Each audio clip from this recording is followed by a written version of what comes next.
नमस्कार दोस्तों, Chhattisgarh latest news update में तो इस समय की बड़ी वारदात सामने आई है।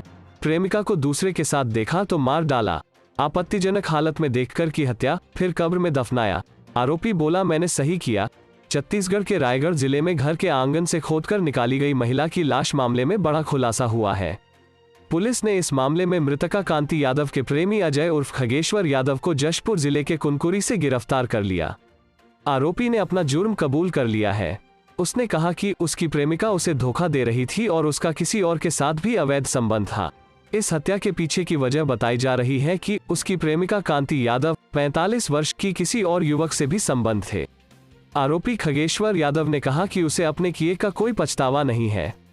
वो कांति यादव से बहुत प्यार करता था और उसके लिए अपनी पत्नी और 2 बच्चों को भी छोड़ चुका था, लेकिन कांति ने उसके साथ बेवफाई की थी। आरोपी युवक का कहना है कि अगस्त के महीने में अपनी दादी के निधन पर वो दशकर्म संस्कार में कुनकुरी गया था।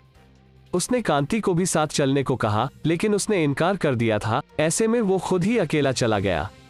14 अगस्त को जब वो वापस रायगढ़ लौटा तो घर का दरवाजा खुला देख अंदर आ गया। अंदर उसकी प्रेमिका कांति यादव किसी पराये मर्द के साथ उसे आपत्तिजनक हालत में मिली।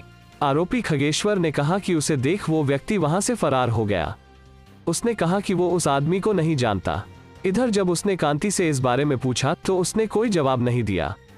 इस पर उसे बहुत गुस्सा आ गया और उसने कांति को थप्पड़ मारे और उसका सिर दीवार पर पटक दिया। इससे उसकी मौत हो गई। इसके बाद उसने दूसरे दिन अपने घर के आंगन में गड्ढा किया और कांति की लाश दफन कर फरार हो गया। करीब 17 दिनों तक छोटी बहन का फोन नहीं लगने पर बड़ी बहन किसी अनहोनी की आशंका से रविवार 18 सितंबर को उसके घर गई थी।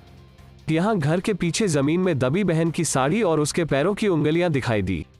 उसने तुरंत पुलिस को खबर की। पुलिस मौके पर पहुंची और वहां खुदाई कराई तो महिला की लाश मिली थी। कांति यादव के पिता गोपाल राम ने बताया कि खगेश्वर उर्फ अजय और उनकी बेटी कांति का जब प्रेम संबंध शुरू हुआ तो ये दोनों पहले से शादीशुदा थे। कांति के 2 बेटे हैं, वहीं खगेश्वर भी अपनी पत्नी और 2 बच्चों, एक बेटा और एक बेटी के साथ रहता था। मृतका के पिता ने कहा कि दोनों पर प्यार का भूत इस तरह से सवार हुआ कि इन्होंने अपने अपने घरों को छोड़ दिया और 4 साल पहले 2018 में भागकर रायगढ़ के मझापारा आ गए। खगेश्वर यहां ड्राइवर का काम करने लगा। कांति के दोनों बच्चे उसके पति के साथ जशपुर के इलागांव में रहते हैं। वहीं खगेश्वर की पत्नी और बच्चे जशपुर जिले के कंडोरा में रहती है।